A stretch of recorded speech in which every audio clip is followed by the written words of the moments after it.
as a brand, and certainly as a boutique brand, it's like you have to be a little surgical about the questions that you ask and why. So it's like, not to say that I can't ask them like, what's up with your weird UPC policy? But they'll be like, next. Well, and I don't know that that's the case. Like, so the funny thing was, and this is I didn't plan on talking about any of this, so hopefully it won't bite me. But the interesting thing is, so you work with, so in this case, like the way that this deal came together, the store, I had a relationship with the store. I didn't have a relationship with the distributor. So the store put me in touch with a distributor and said, work with this guy. And so the distributor was like, hey, happy to work with you. And we settled on the numbers and all that was cool. And they bought the distributor literally bought the product from us, not the store. Okay. They probably marked it up a little bit and moved it over. So all that's fine. But the distributor has their own motivation.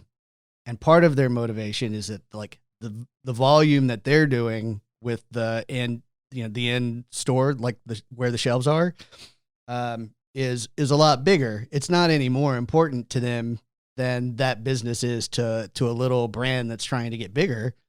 But just in terms of the scale that they're working on, it's different. So you get some information from the distributor that maybe, this, again, I just apologize to anybody who doesn't want to get in the weeds about grocery stores, but it's like, I think about this stuff a lot and it is fascinating. And if you ever, I'll put this to your audience. So if you ever go into a store, if there's something that you buy a lot where you recognize that they put it on sale sometimes and the price moves up and down, watch the strategy, because it's really fascinating the way that these work. And that's part of the reason why part of the reason that grocery stores grow is because we all have to eat and drink to live.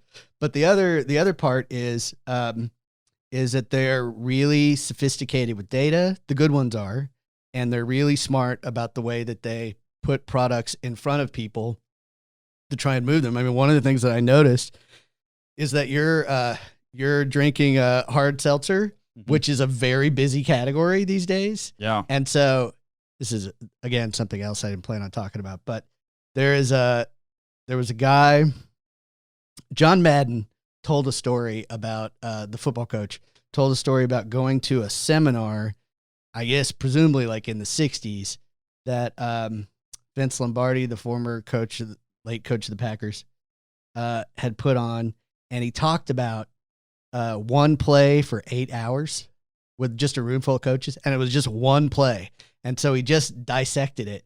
And we could do 8 hours on hard seltzer. Like, that is, the interesting thing is, like, as tastes continue to evolve and people are drawn in by, we're all sitting around the house, people are counting calories. So stuff like that becomes pretty important. So it kind of makes sense. But when you see the way that buyer behavior is reflected on the floor and just the monkeying around with the price and then the way that where things get put and why, it's pretty interesting. Like the old putting the milk in the back of the store. Is that true, do you think? I mean, just to make you walk all the way back there to get milk? I told you that in England, they put the beer next to the diapers. Like, and I was like, that sounds crazy unless you ever like had a little kid around, in which case you're like, no, that's super appropriate. So, that is interesting. Anyway, yeah. So that is the much longer than anticipated version of that, of what's been going on with Steamm. And we have some conversations going with other outlets. And so we're